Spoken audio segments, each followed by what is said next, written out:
Listen, I know it sounds crazy, but believe it or not, it's the end of February and now is the perfect time to start planning your shade hanging basket. In fact, on our website right now at baumanfarms.com, you can go there, follow along with me today, and create your own custom basket that we'll take from all these beautiful plants that we're growing. And come Mother's Day week, you're gonna have the most beautiful shade hanging basket. But today, I want to spend some time and walk you through the process that I go through to create these hanging baskets. In fact, to get things started, I want to show you, every year people create custom hanging baskets. And it is one of my favorite things to do to walk through all the custom hanging basket. Here's some photos of last year's baskets. They always surprise me. I always get so much inspiration by looking at these hanging baskets and seeing all the beautiful things that you guys put together. I love doing it. I'm going to show you some of my favorites today, but honestly, each of you are so inspirational to me and what I do and the flowers that I grow. And on our website right now, you can go through, pick out your own baskets. You just put down a small down payment, and then come springtime, your beautiful custom hanging basket is ready to go. We have a lot of new flowers this year. This is a brand new begonia, and seeing sometimes really changes my perspective on the flowers. This is a brand new begonia. It's called Eye Candy. This one in particular is, there's a couple different one here. I believe this one is, yep, vanilla cream. There's a yellow one down here.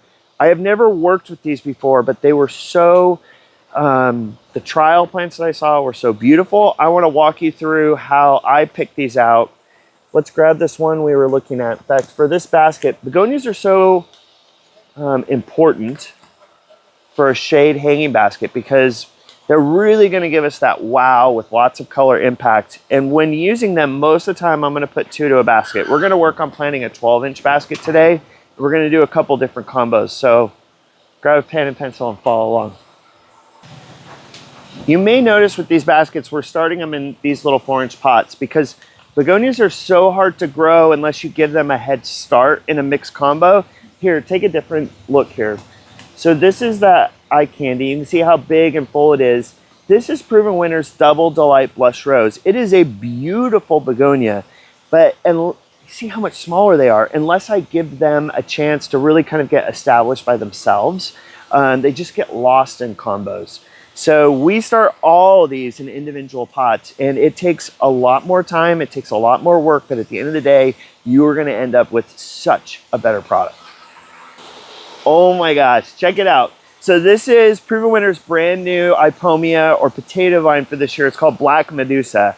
And I am blown away. It is so beautiful in here. And I know the color is gonna look a little odd or weird because we have grow lights in here that kind of cast a pink shade. So you'll see a little bit of almost fluorescence to it. But in person, the black is so pretty. But I'm a little cautious, right? Like, how many people are excited about black as your spring color?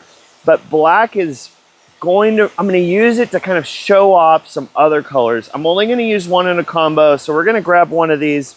And I would love to hear what you would pair with this, but follow along. We're gonna grab one of these.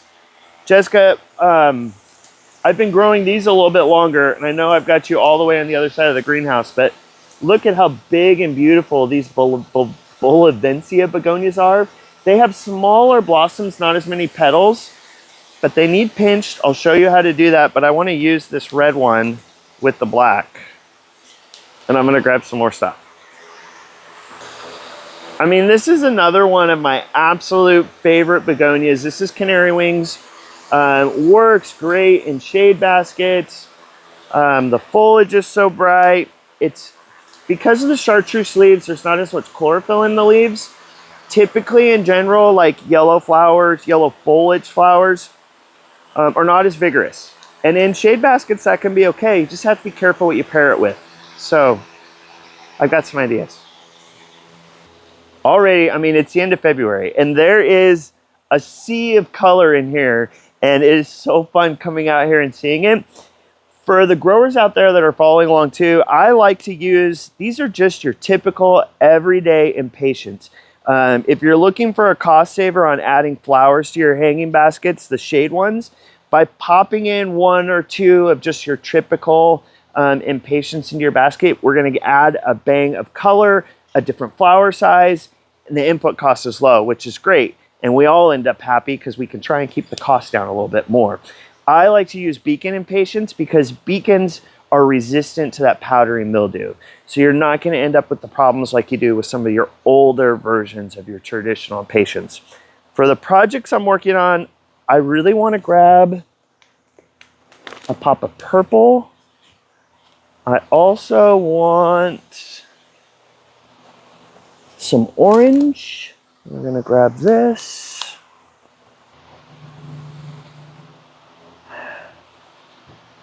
I'm torn. So lipstick is this color right down here. It's a really hot, bright pink. I'm thinking about more of the salmon corally color. In the end, the hot pink's gonna win.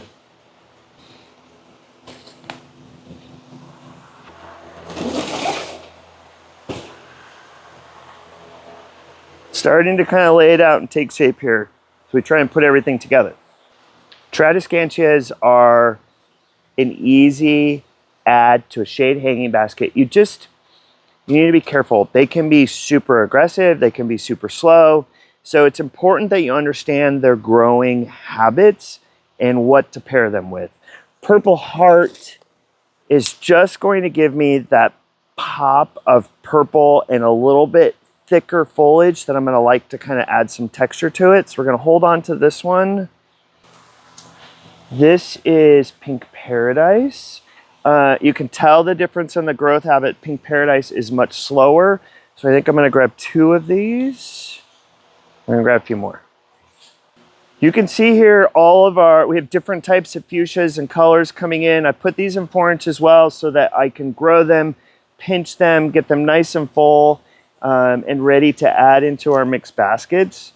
And this particular one is called Fuchsia Eruption. And I'm going to have Jessica throw a picture up there because I want you to think of it like a traditional Gardenmeister fuchsia, but that it just explodes and trails over the side of the baskets with bright pink flowers. There are lots of different types of trailing coleus and upright coleus that you can use in a basket to add some texture and color. This is Coleus L'Afrique, and kind of fitting for the name, right? It is only going to be upright. There are trailing varieties, but it doesn't grow too tall. Like some coleus can get like 2 to 3 feet. That's not going to work in a hanging basket. This is going to be more moundy, stay in more of that kind of 6 to 8 inches in our basket, and I think it's going to pair well. We'll see in a second. As you start to bring colors and stuff together, things start to evolve.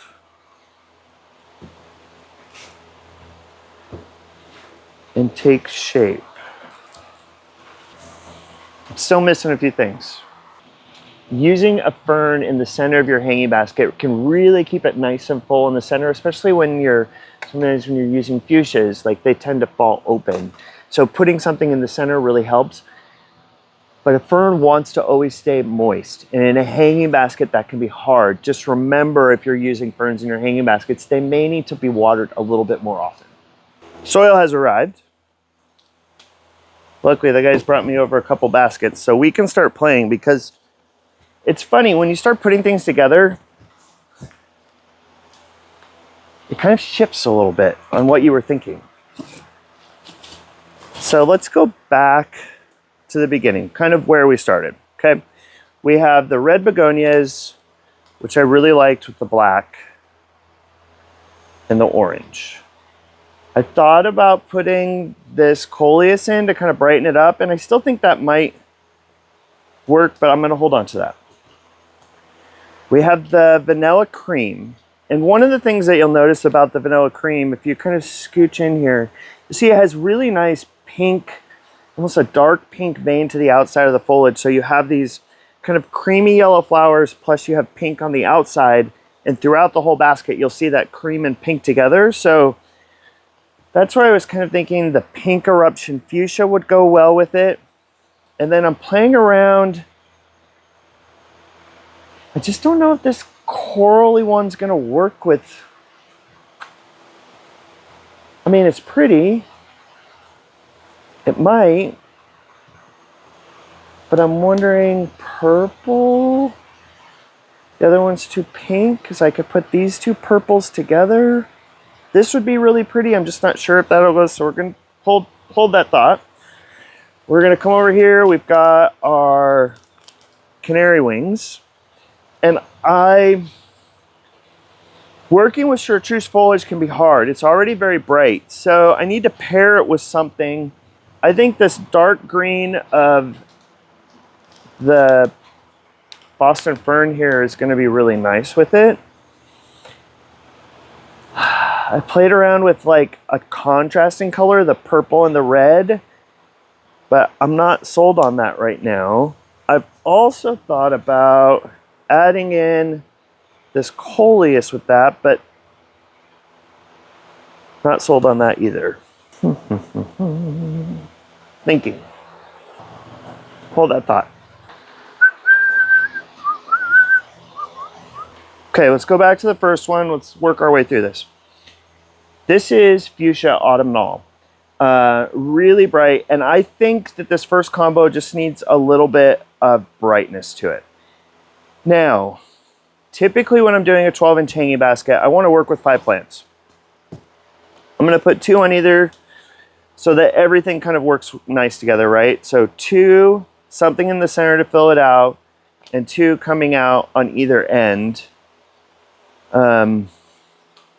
Fuchsia Autumnal doesn't bloom a lot, and it sends out these arms, so you want to pinch it every now and then to get it to fill out a combo. I think this needs more flower power. And like I was talking earlier, Beacon and Impatiens are a low cost input. So I can still put this in here. It's going to be a nice full basket. I think it just needs a pop of orange in here as well. So 2, 4, we got 6 plants in here. That's a lot for a 12-inch basket, but I think it needs it in order to really pop and shine. So I think we've kind of got that one settled. Okay, so we have pink. We have cream. I need something to fill out the center a little bit more. I think just that purple heart seems really dark for that. So we're gonna go a little more bold. We're gonna do, we're gonna go for the purple in the center. And then I'm gonna do the same thing. Terrible. I also want to put in a little bit of this trailing Pink Paradise Stratoscantia.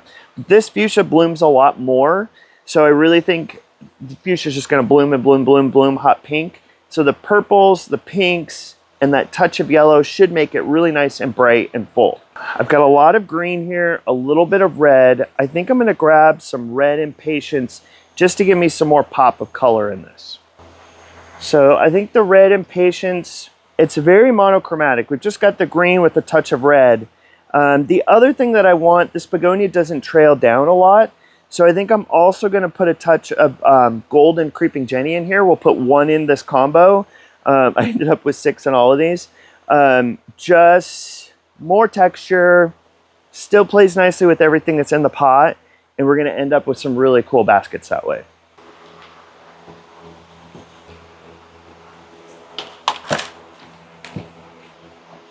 See how, I mean, this begonia is taken off, which is awesome, but it's just a little too much given the size of everything else that I'm putting with it. So I'm just pinching the tips, cleaning it up a little bit. That's going to help it branch, and we'll only end up with more flowers that way.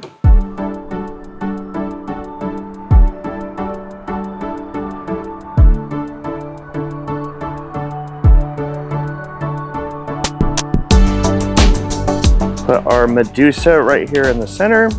Keep that center nice and full. Kind of tuck it off, just off the side of center so I can throw my Impatient in there.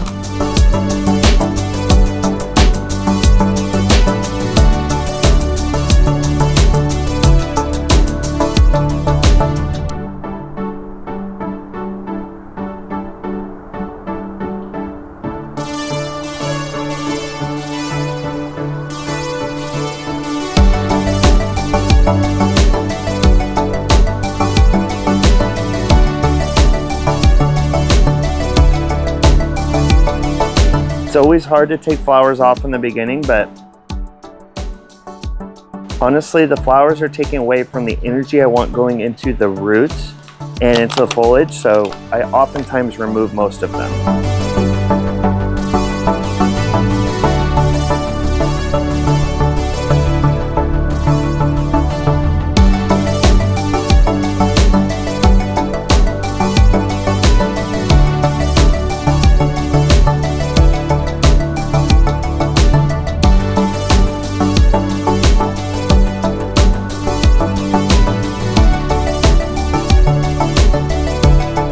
Now for basket number 3.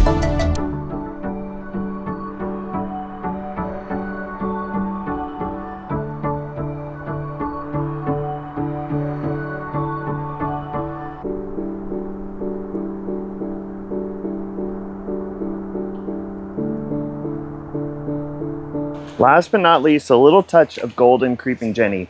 I always like to start my creeping Jenny. You see it's got a lot more roots in it early in the fall because it really shines when the new growth comes on, and to get the most new growth, the plant really needs a good base. So we start them way earlier than we do the other plants. Honestly, it's so much fun. This is what gets my juices going and gets exciting when we start putting flowers together. And like you can see, I didn't use everything. Like sometimes it takes playing around a little bit to figure out what I'm going to use. And I think that's one of the cool things about our custom hanging basket program that we do on the farm is you get a chance to put together your own hanging basket. Unfortunately, you don't get to get your hands as dirty as mine because we do all the work for you. You just get to sit back, research about all the plants. We have them all listed on the website. Figure out which plants go together for you at your house. And we're always happy to answer questions. And if you don't have time, don't worry about it because I am busy out here all winter long putting all this together so that come this spring, you're going to have plenty of options when you come out to the farm. So I would love to hear your comments. Tell me, which one did you like best? What would you have switched? Would you have used different flowers? Was there too many? Not enough? Do you have some suggestions for flowers that I don't have on our list? I would love to hear and learn, right? Like you always, I do a lot. I know a lot about plants, but I always try and stay humble to remember that there's so much more to learn. There's so many more things out there. So please drop me a comment. Let me know what you think. And follow along because there's going to be a lot more learning happening in the next couple weeks.